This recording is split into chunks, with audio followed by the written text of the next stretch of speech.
Good day, welcome to Nation's Voice Tower. Now, as usual, I'm Angelo, your anchor. I'm actually in a hurry to give you this update because it's actually burning hot on my table right now. So I thought it wise to share with my most lovely viewers.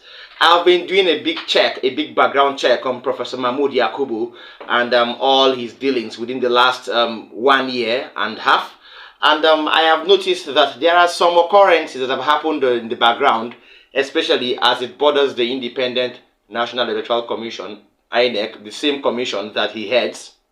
So because I tried to establish the reason why INEC will just collect billions of naira and come and give us a sham election, okay, of which we're suffering from right now. So I decided to establish the fact that I would go into deep research and make references, then establish a premise, okay, and then make my conclusions because I have sources. Now, instead of going deep to make references and analyze and do all sort of things, a source has given me what I've been looking for.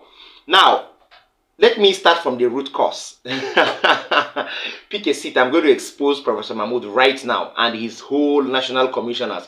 Professor Mahmoud, Yakubu, Festus Okoye, down. Now, on the 14th day of November 2022, the Punch newspaper publication for that day reported that the US allocated $50 million for the training of INEC officials and journalists. It was confirmed. For the dailies to carry it, that means it was legit, or it is legit. Now, forward to some weeks later, or some weeks before, INEC actually submitted a proposal of over 105.2 billion naira for the production of the bimodal voter accreditation system, BVAS, which was produced. Obviously, we all saw it. Now, later on, INEC gave a proposal of, I think, 305 billion naira for the general conduct and preparation for the 2023 general elections. This would make it a whooping sum of up to, I think it should be close to over, I think, 500 billion naira if you do a cumulative addition of everything, if not close to 700 billion. All right. Yes, because with the $50 million, I think the exchange rate is outrageous now. But if you do it with the final or with the previous exchange rate, you will know what I'm talking about. Now, my source said, and this is what my source is trying to establish and what we're trying to say.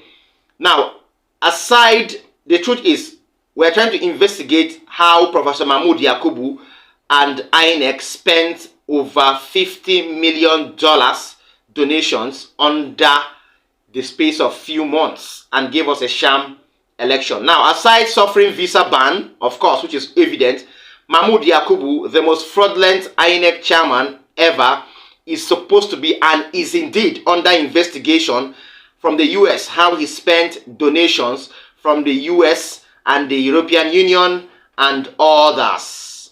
Remember, there was a ban placed on him. Now, the US gave INEC $25 million to help INEC conduct free and fair elections, while the EU earmarked 39 million euros, that is up to like 17.94 billion naira with the formal exchange rate, for the conduct of transparent, credible and inclusive 2023 general elections in Nigeria. However, expenditure reports sent by INEC to the donors were considered unacceptable. That is why the EU came out and gave that report. Can you remember? We're trying to make you see the reasons why this news is legit. That is why the EU gave that report, aside the fact that they saw it with their own eyes that the election was a sham and less credible elections. The EU knew how much they invested in INEC to make elections better. But INEC gave us a sham and less credible election filled with gross misconduct. Now, from my source, however, expenditure reports sent by INEC to the donors were considered unacceptable. properties and investments overseas have been linked to Yakubu Mahmoud, and they have been indeed traced. Lots of properties and landed properties and infrastructural assets have been linked to Professor Mahmoud, ranging or accumulating to billions of Nigerian naira.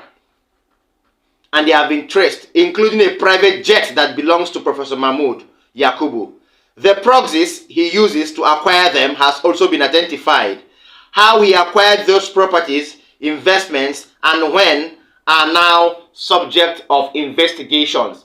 I am going to keep you updated on everything that has been said on that investigative panel on Mahmoud Yakubu and on what he used over $50 million to do. Now, we will continue to probe these people, because these people think they have the opportunity to be in public offices, so they can do whatever they like, whenever they like, and however they like. But don't worry, there are lots of people waiting to expose them. All eyes is not only on the judiciary, all eyes are on INEC. We must expose Professor Mahmoud Yakubu for the heinous and despicable act and the dastardly act he perpetrated during the general elections. So, stay tuned. Now, secondly, I want to say something very, very simple here. Nigeria is actually a democratic country, all right? But we are here practicing autocracy instead of democracy, all right? And that is the problem we have right now. Now, the real reasons for this is we have a president that doesn't really hear or listen to advice. He doesn't inculcate people into governance. He doesn't really bring, he doesn't really advocate the diffusion of ideas and so on. He says things the way they are and he spells them out. So I have one Dr. Emeka Onanamado who came on Arise News to explain how he feels this democratic or once democratic country has become an autocratic sort of government. This is very, very bad for Nigerians. Watch this video. Prayer before now, I think the challenge, even beyond the report presentation, is the fact that I have a personal opinion that we've run democracy or elections for 24 years, but how much time have Nigerians practiced elections? We seem to be so autocratic right from homes.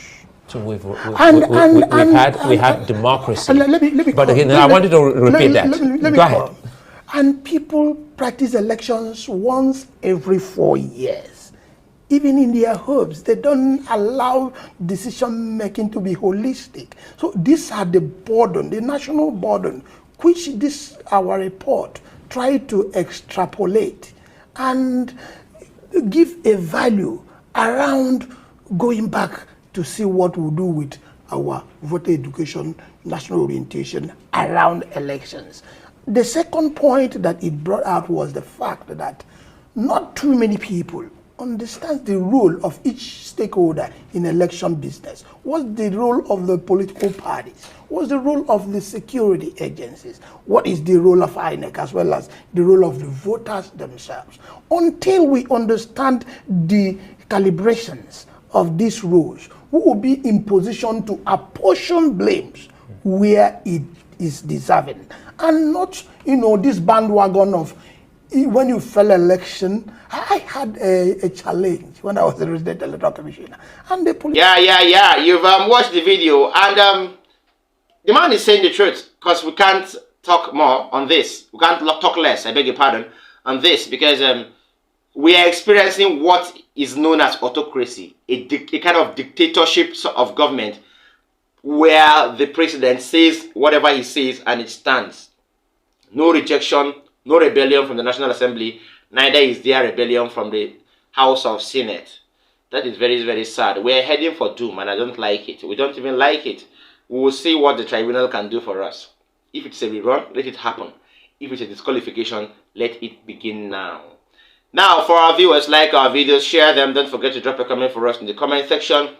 You're not doing enough. I wanted to share more of these videos so that you will take us to a certain number of subscribers, so that you will know that we are capable and we have the capacity and competence to keep you updated on the secret dealings happening in the Nigerian government.